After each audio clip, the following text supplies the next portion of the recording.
Hi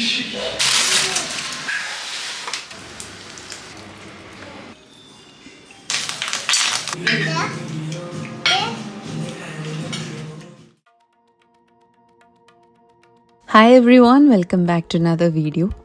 Hope you all are doing great. And if you're new here, I'm so glad you stopped by.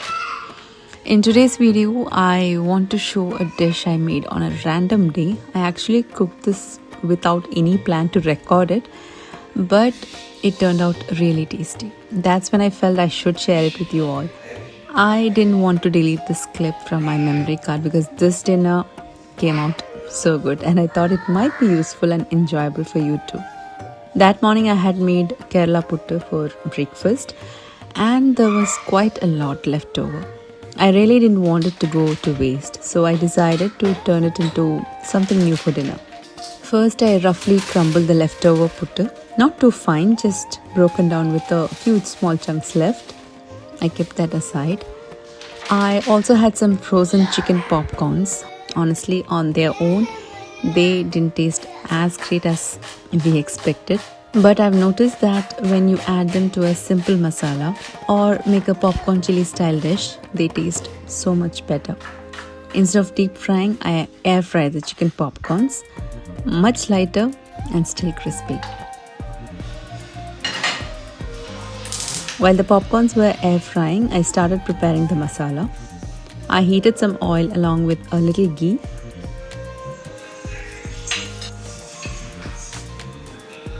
Then sauteed some onion, green chillies and curry leaves until the onions turned soft and slightly browned. Next went in the tomatoes.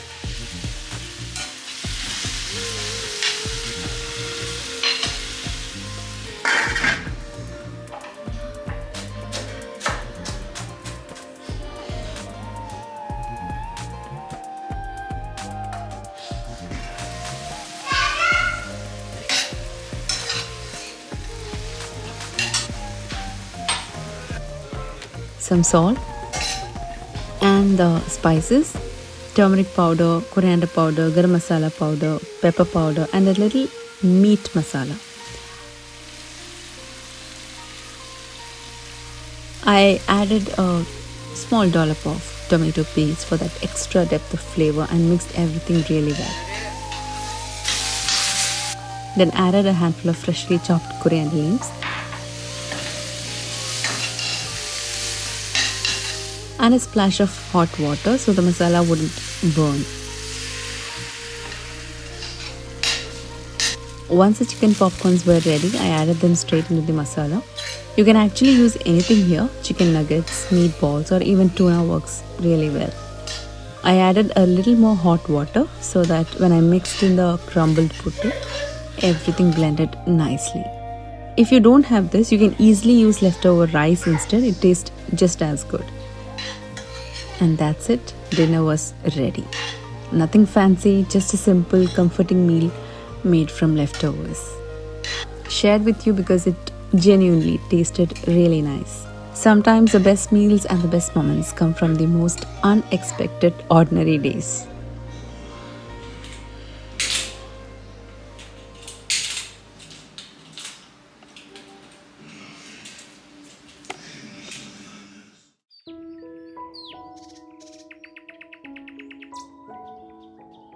A brand new year has just begun, and every new year comes with a lot of hope, a lot of expectations, and sometimes a little pressure too. Just a reminder of something that's significant. You don't have to wake up on January 1st as a completely new version of yourself. Real change doesn't happen overnight. It's not about dramatic transformations or unrealistic resolutions.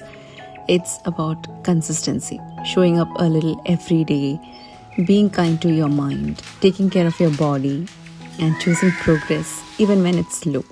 Whether it's your mental health, physical health, career, or personal goals, small steps taken consistently will always matter more than big plans that fade away. So let's enter this year with patience, positivity, and a lot of self-compassion.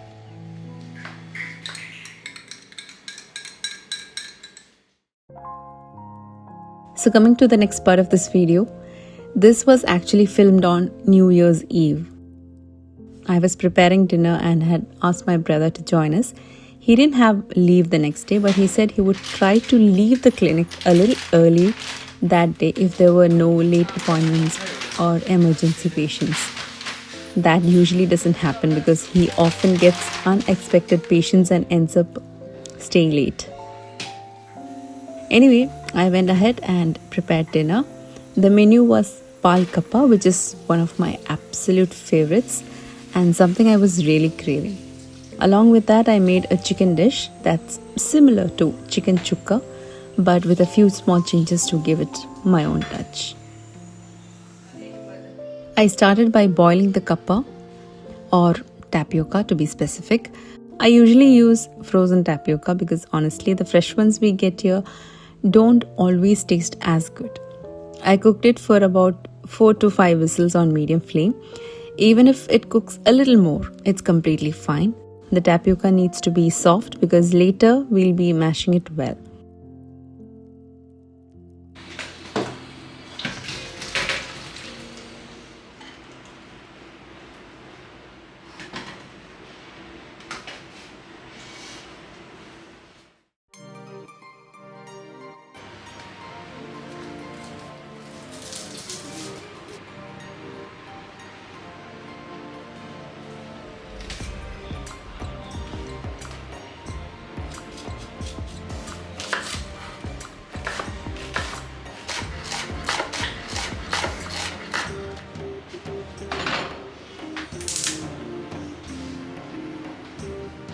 First, I started by frying the onions. For extra flavor, I used a mix of coconut oil and ghee.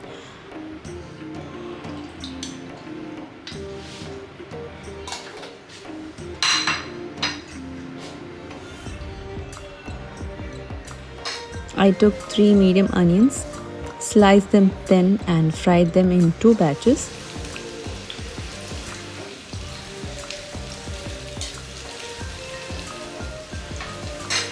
I also added some curry leaves along with the onions.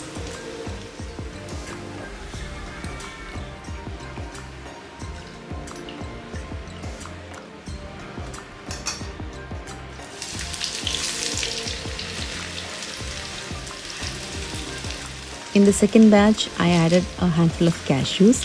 This gives a nice crunch to the dish, but it's completely optional.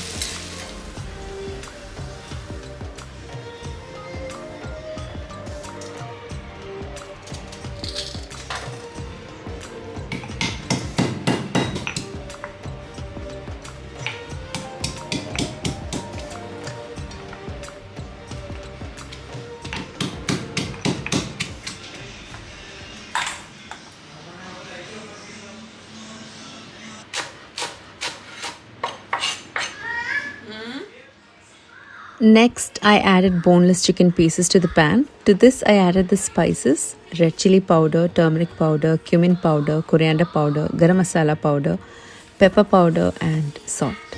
Then went in some curry leaves, chopped coriander leaves, the fried onions and the fried cashews. I also added a little of the oil and ghee left over from frying the onions. Mixed everything well so the chicken pieces were nicely coated with the masala. Kept it on medium heat and let it cook. And then I realized I had forgotten one important ingredient: crushed ginger and garlic. So I added that on top and gave everything a good mix again later.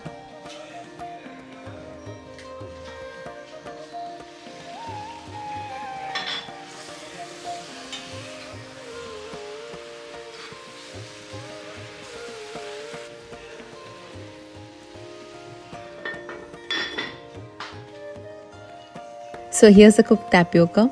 I transferred it into a wide pan. This is the same pan I'll be using for the rest of the cooking and also for serving. Next, I added some shallots and green chillies. These need to be crushed before adding. You can just pulse them in a mixer, but I used my favorite mortar and pestle. It honestly brings out so much more flavor. Then added 1 full tin of coconut milk here.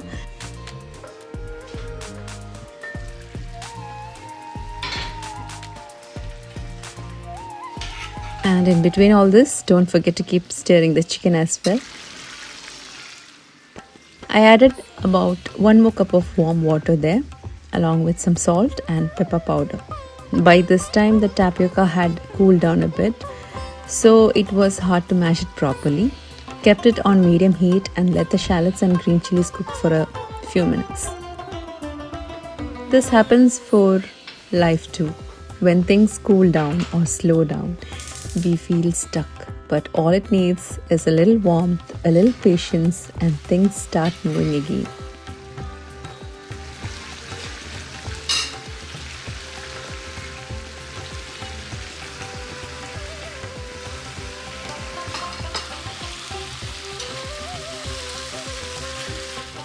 The chicken was almost ready by now. Time to mash the tapioca. You can mash it completely smooth or keep a few chunks for texture. Totally your choice. I like it nicely mashed, but since everyone at home doesn't enjoy it the same way, I kept it somewhere in between. Finally goes in a cup of thick coconut milk and mixed everything well. And that's almost done, but there's one final step remaining, the tempering.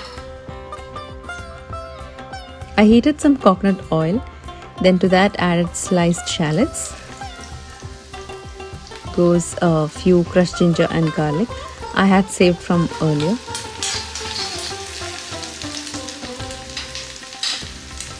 Then add a few dried red chillies.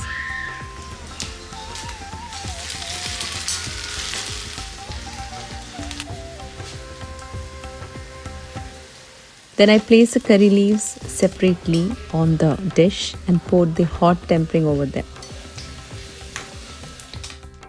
I quickly covered it to lock all those flavors. And just like that, it was time to serve. I know I have been sharing a lot of Kerala dishes lately. No matter what I plan to cook, I somehow always end up with Kerala cuisine. Maybe because that's where our taste buds are most comfortable, and honestly, that's where my cooking confidence lies. But I promise I'll be sharing more dishes beyond my homeland, and also a few vegetarian versions very soon.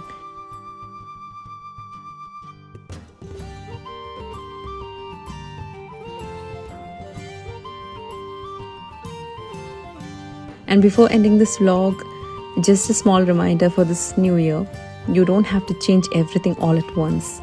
Stay rooted, stay consistent, and do things at your own pace. Even small efforts, when done regularly, can create something really beautiful over time. Wishing you all a year filled with good health, peaceful minds, warm meals, and little moments that make you smile. Take care, everyone. See you with another video. Until then, bye-bye.